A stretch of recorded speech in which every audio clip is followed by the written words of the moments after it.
Bonjour à tous et bienvenue dans ce podcast. Alors aujourd'hui, le message que je voulais partager avec vous, c'est un message qui va concerner les parents. Donc voilà, moi j'ai deux enfants qui ont 5 ans et bientôt 2 ans. Et non seulement c'est un message qui va concerner les parents, mais particulièrement les parents qui sont des minorités, c'est-à-dire si vous êtes noir ou arabe, ça va particulièrement vous concerner en fait. Parce que moi, je suis moi-même, j'ai un héritage maghrébin, puisque mes parents sont nés en Algérie. Et, euh, et même si vous n'avez pas d'ailleurs un héritage, si vous avez un héritage français, ou un français de souche, écoutez quand même ce podcast parce que vous allez en tirer quelque chose quand même, je le pense. Donc voilà. Alors, le message de ce podcast, l'idée principale, c'est que si vous faites partie d'une minorité, c'est-à-dire que si vos enfants sont noirs ou maghrébins ou bien mix, ne les laissez jamais s'habiller et se comporter comme le stéréotype de leur ethnicité. C'est-à-dire, dans la mesure du possible, ne les laissez pas s'habiller, particulièrement les garçons, surtout les garçons. Ne laissez pas vos enfants s'habiller comme des rappeurs ou des athlètes. C'est-à-dire le stéréotype. Alors, pourquoi? Lorsqu'on est une minorité, on fait partie d'une minorité, c'est-à-dire qu'on est noir, enfin qu'on a un héritage, qu'on est noir ou qu'on a un héritage maghrébin, les gens peuvent avoir un a priori, consciemment ou inconsciemment. Cela ne veut pas dire qu'ils soient racistes, c'est très important. Ça ne veut pas dire qu'ils soient racistes. Mais selon leur niveau d'éducation, la manière dont ils ont été élevés, les médias qu'ils suivent, qu'ils écoutent ou qu'ils regardent, leur expérience personnelle, on va forcément avoir un a priori à votre sujet, qui va varier selon les contextes et les situations. Alors, ce n'est pas le seul critère, c'est-à-dire que ce n'est pas le seul critère, parce qu'il y a beaucoup d'autres critères qui vont contribuer à votre perception si vous êtes noir ou maghrébin. Mais le seul fait d'être de votre ethnicité, ça va être un critère, ça va faire partie des éléments sur lesquels une personne va vous juger ou vous appréhender. Voilà. Je ne sais pas si appréhender c'est le bon mot d'ailleurs. Alors, pour revenir aux enfants, si vos enfants, évitez au maximum de les laisser s'habiller et se comporter, c'est-à-dire leur langage corporel et leur façon de parler, comme les stéréotypes de leur ethnicité, c'est-à-dire ne pas s'habiller comme des rappeurs, ne pas parler comme des rappeurs ou des athlètes, à moins qu'ils gagnent leur vie comme ça. C'est-à-dire si vous avez je sais pas, vous avez un jeune, votre fils il est un rappeur à succès, oui bon il n'y a pas de souci, c'est la façon de gagner sa vie, donc c'est cohérent. Et si c'est pas le cas, il faut faire un effort là. Et je sais que c'est pas facile parce qu'à cet âge-là, on veut faire un peu comme tout le monde et si on considère l'influence de la musique, l'influence que la musique peut avoir à cet âge-là, c'est facile de se laisser influencer, c'est logique. Mais il faut essayer de faire un effort. Pourquoi? La première chose qui est évidente et qui est vraiment prouvée, c'est que ils seront mieux traités. On traitera mieux vos enfants. On traitera mieux vos enfants lorsqu'ils sont mieux habillés que lorsqu'ils sont habillés comme le stéréotype de leur ethnicité. C'est comme ça. Alors maintenant, ils seront mieux traités par leurs professeurs, par leurs enseignants. Ils seront mieux traités avec l'administration. S'ils ont affaire à l'administration, s'ils sont majeurs, 18 ans, 19 ans, s'ils ont affaire à un agent administratif, un fonctionnaire, ils seront mieux traités. Et ils seront aussi mieux perçus, mieux traités avec des étrangers, avec des gens qu'ils ne connaissent pas. Maintenant, certains d'entre vous se disent « Oui, mais c'est pas normal, on devrait… Non, d'abord, certains d'entre vous, notamment si vous êtes justement… vous ne faites pas partie d'une minorité. La première chose que vous pouvez vous dire vous-même, c'est « Non, mais moi, je ne fais pas de différence. » C'est pas parce qu'un jeune noir ou maghrébin est habillé en rappeur, en jogging, que je le juge. Réfléchissez bien. Les a priori et les jugements se font souvent en une seconde, mais même pas en quelques secondes. Et là, lorsque vous êtes posé, c'est l'esprit rationnel qui domine. Évidemment, lorsque vous y réfléchissez, vous vous dites non, mais moi je ne vais pas me… Je ne juge personne sur leur façon de s'habiller. C'est ridicule, c'est pas juste. Mais la réalité, c'est que nous le faisons tous, que l'on soit blanc, noir ou arabe ou asiatique. Nous nous jugeons tous lorsqu'on ne se connaît pas. Nous nous jugeons tous inconsciemment par la manière dont nous sommes vêtus. C'est comme ça. Et je vais vous donner un exemple. S'il y a un feu quelque part, s'il y a le feu chez vous, et vous sortez de votre domicile parce qu'il y a le feu, et que moi, je passe par là par hasard, et que je suis habillé en sapeur-pompier. Vous ne me connaissez pas, hein. Je suis maghrébin, vous ne me connaissez pas, et je suis habillé en sapeur-pompier. Quelle va être votre réaction immédiate? Vous allez venir me voir, vous allez me demander de l'aide. Pourquoi? Parce que vous aurez fait un jugement rapide de qui j'étais en rapport à ma façon de m'habiller. Ah, il est habillé en sapeur-pompier, c'est un sapeur-pompier, donc il peut m'aider.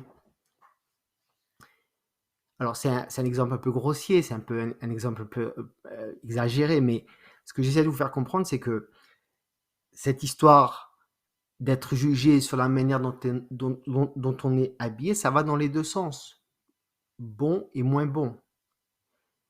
Et c'est pour cela, c'est en fait nier que l'on se juge sur sa manière d'être vêtu, ou qu'on ne devrait pas se juger sur la manière dont on est vêtu, c'est demander quelque chose d'impossible. C'est demander quelque chose d'impossible. Car comme j'ai essayé de vous l'expliquer avec l'exemple du feu et de l'habit de sapeur-pompier, de pompier, vous avez vu que c'est un mécanisme automatique de survie. On appréhende des situations et les individus sur un certain nombre de critères, plus ou moins larges, selon le contexte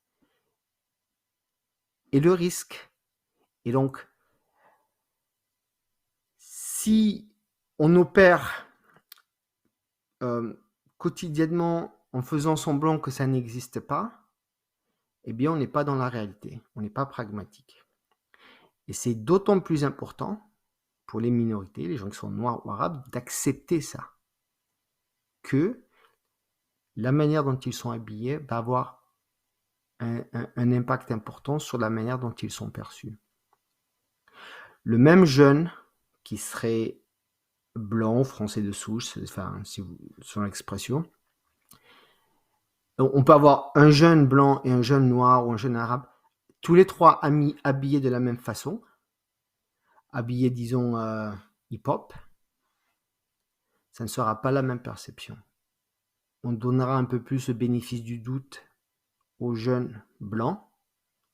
On va pas assumer, on assumera moins de mauvaises choses sur lui que le jeune noir ou arabe habillé hip-hop. C'est comme ça. Et inversement, si une façon de si on s'habille mieux, c'est-à-dire que lorsqu'on est noir, surtout lorsqu'on est jeune, si on fait un effort de ne pas s'habiller comme un stéréotype de son ethnicité, si on fait l'effort de ne pas s'habiller comme un stéréotype, eh bien on sera mieux traité. On sera mieux traité. Donc, moi, en tant que parent, vous savez, je ne vous dis pas quoi faire. Je ne vous dis pas quoi faire. Je vous dis, moi, comment moi je vois les choses et ce que moi je fais avec mes enfants. Et que je continuerai à faire avec mes enfants. Mes enfants, ils sont mixtes. Moi, je suis maghrébin, ma femme est noire, donc ils sont métis. Je sais, lorsqu'ils sont adolescents, je sais que je ferai ce choix de faire en sorte qu'ils ne s'habillent pas comme des stéréotypes. C'est-à-dire, on ne s'habille pas hip-hop, on ne s'habille pas tout le temps jogging comme si on était comme des footballeurs ou des choses comme ça. Vous savez, les footballeurs, quand ils sortent de l'entraînement et tout ça, il n'y aura pas de tout ça. Parce que je sais qu'ils seront mieux traités. Et je sais que dans leur vie quotidienne, ou des situations peut-être extrêmes, où il se passe des choses, on va rapidement faire un jugement sur qui ils sont. Et la manière dont ils sont habillés va impacter ce jugement. Donc, je préfère, dès le départ, prendre le contrôle, les aider du moins à prendre le contrôle sur la perception que les gens vont avoir d'eux. Parce qu'ils n'ont pas le luxe, comme les enfants peut-être blancs, de pouvoir un petit peu, d'avoir le bénéfice du doute. On aura toujours, comme je l'ai dit tout à l'heure, on donnera toujours le bénéfice du doute à un jeune habillé hip-hop ou habillé comme dans la cité qu'à un jeune noir ou arabe.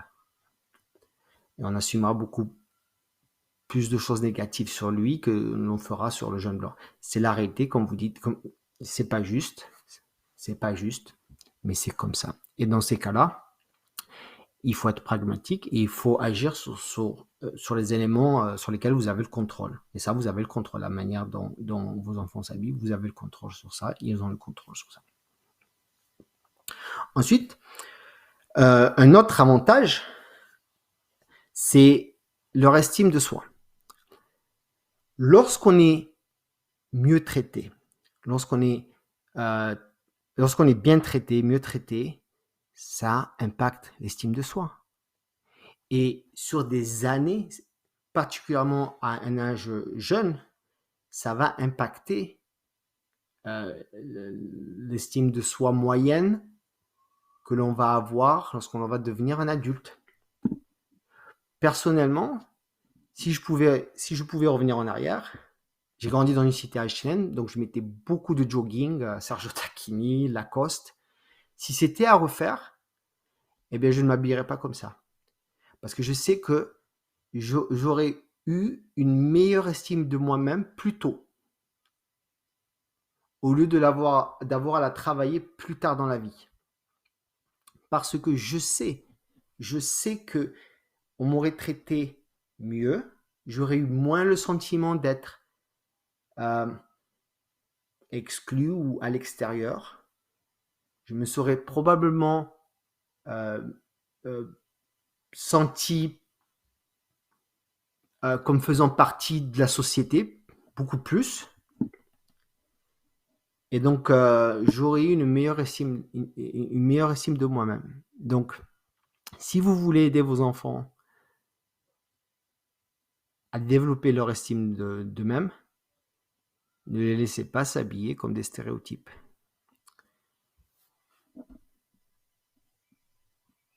Un autre avantage, c'est que la manière, c'est qu'ils vont mieux s'exprimer aussi. Ils vont mieux s'exprimer parce que la façon de s'exprimer, on l'a tous connu, on l'a tous fait. Lorsque vous êtes mieux habillé, lorsque vous faites un effort, vous vous exprimez différemment. Vous parlez avec plus de confiance. Vous regardez les gens dans les yeux, vous articulez mieux. Vous utilisez un meilleur langage. Et donc, c'est ça qui va se passer avec vos enfants. S'ils sont mieux habillés, s'ils s'habillent comme des rappeurs, ou des athlètes, ou des footballeurs, eh bien, ils vont parler comme des footballeurs, ils vont parler comme des rappeurs. C'est logique. L'habit, la manière d'être vêtu va impacter leur langage. Et la manière dont ils vont s'exprimer, encore une fois, va impacter la manière dont on va les traiter et donc leur estime d'eux-mêmes. Et pour rebondir justement sur la manière, sur cette histoire de mieux s'exprimer, non seulement ils vont mieux s'exprimer, mais leur langage corporel va s'améliorer. Quand vous êtes en jogging, quand vous êtes comme je l'étais moi, en survêt Sergio Tacchini, vous ne marchez pas de la même manière que si vous avez un jean et un pull. C'est impossible. Vous êtes un peu plus chaloupé, vous regardez un peu plus le sol, vous bougez un peu plus les épaules, vous bougez les épaules un peu plus vers la gauche et la droite. Enfin, il y a tout un ensemble il y a tout un langage corporel que vous commencez à adopter qui est inapproprié finalement. Vous commencez à parler d'une certaine manière, vous bougez les mains d'une certaine manière, vous vous tenez d'une certaine manière et encore une fois, ça impacte la manière dont vous êtes perçu et donc forcément la manière dont vous êtes traité. On ne peut pas échapper à ça, c'est comme ça. Alors maintenant, il y a certains d'entre vous qui doivent se dire oui, mais ils sont jeunes. Ils sont jeunes, il faut pas. Quand on est jeune, c'est le moment justement de s'habiller un peu comme on veut, de faire ce qu'on veut. S'ils le font pas maintenant, ils le feront quand. D'accord, c'est valide. C'est valide. Mais maintenant, il y a quelque chose qu'il faut bien comprendre, c'est que moi à l'époque, quand je mettais mes survêtements de Sergio Tacchini, je m'habillais un peu comme je voulais, entre guillemets, mais pas vraiment. Parce que finalement, je m'habillais pour faire comme les autres. C'est-à-dire les gens qui étaient autour de moi, ou ce que je pensais était cool, ou ce que je voyais dans les clips de rap. Donc, c'était pas vraiment un choix. J'étais influencé. Donc, c'était même pas un choix conscient. Et je crois que nous, en tant que parents, c'est pas d'imposer. C'est pas d'imposer, mais c'est au moins de les aider à prendre conscience, de dire voilà, pourquoi tu mets ça, pourquoi tu t'habilles comme ça, et voilà le prix que tu risques de payer. Parce que justement, tu es une minorité. Et je sais, c'est brutal comme ça. Dit comme ça, c'est très brutal de dire des choses comme ça. Mais je crois qu'on n'a pas ce luxe. Si on est une minorité, on n'a pas ce luxe de faire semblant que cela n'existe pas. On n'a plus ce luxe de faire comme si ça n'existait pas, malgré ce que diront les gens bienveillants ou disons le politiquement correct, que c'est pas normal. On n'a pas ce luxe. Donc, il faut être pragmatique. Et si la réussite de vos enfants est importante pour vous, ce que je crois, enfin, ce que je sais est le cas pour à plus de 99% des parents. Donc c'est quelque chose, au moins c'est une idée à laquelle au moins vous serez ouverte. Ensuite, sur l'histoire de oui, mais ils sont jeunes, ce qui se passe aussi, c'est que quand on reste trop d'années habillé comme ça, un petit peu pop ou habillé sportif, sportwear. Le jour où il faut commencer à s'habiller un petit peu mieux pour, justement, pour commencer à chercher du travail, enfin, faire des entretiens d'embauche, on n'est pas à l'aise. On n'est pas à l'aise avec une chemise, on n'est pas à l'aise avec une veste. Alors, je dis pas qu'il faut s'habiller 24 heures sur 24 quand on est jeune avec une veste, une chemise, une cravate. C'est pas ce que je dis. C'est pas ce que je dis. Ce que je dis, c'est que si vous mettez 90% du temps des joggings, le jour où il va falloir s'habiller un peu mieux, vous n'allez pas vous sentir, ils ne vont pas se sentir à l'aise. Parce que moi, c'est exactement ce qui est arrivé. Le jour où il a fallu, même à l'université, je m'habille en jogging, je m'habille un peu, entre guillemets, comme je voulais, un peu hip-hop, un peu cool, là, là, là. Mais le jour où j'ai eu mon diplôme, il a fallu faire des entretiens d'embauche, j'étais très, très, très, très, très mal. Et ça m'a pris beaucoup de temps d'être à l'aise en chemise et en pantalon à pince. Et voilà, c'était très. Et là, c'est pas le moment, justement, quand vous êtes dans un entretien d'embauche, c'est pas le moment de justement se sentir mal à l'aise, enfin être mal dans vos baskets. C'est pas le moment.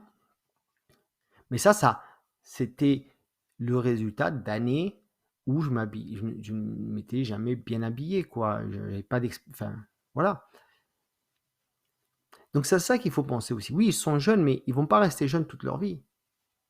Ils sont jeunes, mais ils vont pas rester jeunes toute leur vie. Et, et si vous voulez qu'ils soient prêts pour justement pour leur vie d'adulte, c'est quelque chose qu'il va falloir, voilà, qu'il va falloir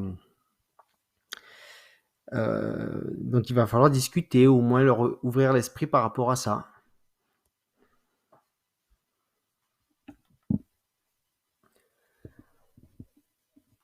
Enfin, pour finir,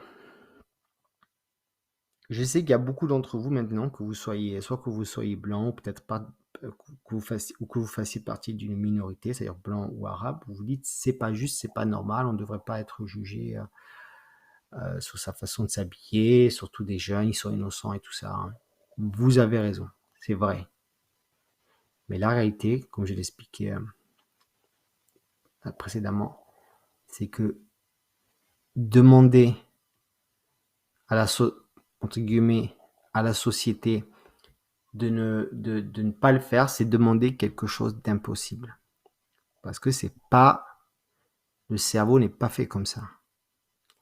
Lorsque vous êtes posé, vous pouvez réfléchir, enfin, penser aux choses calmement, avec du temps, effectivement, vous n'allez pas juger. Et encore, et encore. Mais lorsque vous êtes dans une situation où il faut faire une décision en quelques secondes, il faut prendre une décision en quelques secondes et se faire une idée d'une personne très rapidement, la façon de s'habiller, la façon de s'habiller va faire partie d'un des critères. Encore plus si vous êtes une minorité. Encore plus. On vous jugera encore plus sur votre façon d'habiller, sur votre manière d'être habillé. Après, il y aura d'autres éléments comme le langage, enfin la façon de communiquer, le langage corporel. Et ça, ça va, c'est toutes les cultures, hein. Ce que je dis, c'est dans toutes les cultures. Attention, hein. C'est dans toutes les cultures. C'est pas seulement en France, c'est partout pareil. C'est la nature humaine. C'est la nature humaine. C'est pour ça que il existe des uniformes. C'est pour ça que les policiers sont habillés d'une certaine façon, que les militaires sont habillés d'une certaine façon, que si vous êtes pompier, vous êtes habillé d'une certaine manière. C'est ça. C'est la nature humaine. Ça fait partie d'un des critères sur lesquels l'humain, le cerveau, euh, se base pour appréhender les gens qui sont en face d'eux, pour savoir se faire une idée des gens qui sont en face d'eux. Il n'y a pas que ça, mais ça fait partie. Et je dis, l'idée que j'essaye de faire passer dans ce podcast, c'est que si vous avez des enfants, c'est un âge où pour eux c'est facile, enfin c'est très tentant justement de s'habiller comme des stéréotypes. On va s'habiller comme un rappeur, on va s'habiller comme tel footballeur, on va s'habiller euh, que... Et je pense sincèrement du fond de mon cœur, et c'est avéré, c'est prouvé, c'est que on ne les traitera pas aussi bien, on les traitera moins bien que s'ils étaient habillés un peu plus normalement, mainstream. Alors, s'ils peuvent bien s'habiller, c'est-à-dire si vous avez les moyens de faire en sorte qu'ils soient très bien habillés, allez-y, faites-le. Mais vous n'avez pas à aller jusque-là. Mainstream, normal, dans la moyenne. Et surtout pas tout, sauf les stéréotypes, c'est-à-dire pour les garçons rappeurs ou athlètes, footballeurs. Tout sauf ça, à moins qu'ils ne gagnent leur vie là-dedans. Je pense que pour les filles, c'est un peu différent parce que les filles ont tendance à s'habiller un petit peu plus mainstream, c'est-à-dire elles vont plutôt s'habiller comme d'autres filles blanches, enfin, et donc ça va moins poser problème, ça va être moins. Mais vraiment, j'insiste sur les garçons. Sur les garçons. Si vous avez des garçons, des adolescents blancs et noirs, s'il vous plaît, faites-leur un cadeau et essayez de faire passer ce message, essayez de leur montrer d'autres façons de s'habiller, ne serait-ce que pour expérimenter, voir comment ils se sentent, comment on les traite, et si les choses changent, le regard des autres change lorsqu'ils sont habillés différemment. C'est une expérience qui